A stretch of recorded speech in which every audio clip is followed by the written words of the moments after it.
في علامات لو ظهرت عليك فاعرف ان ربنا عز وجل بيحبك.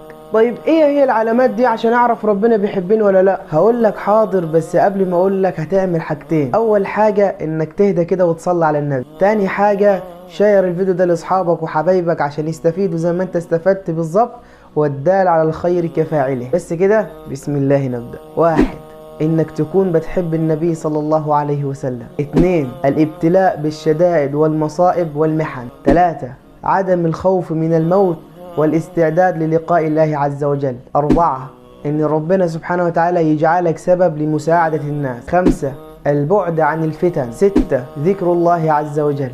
7، حسن الخلق. 8، التوفيق إلى صلاة الجماعة. 9 والأخيرة، حب الناس لك، أن يضع الله عز وجل لك القبول في الأرض.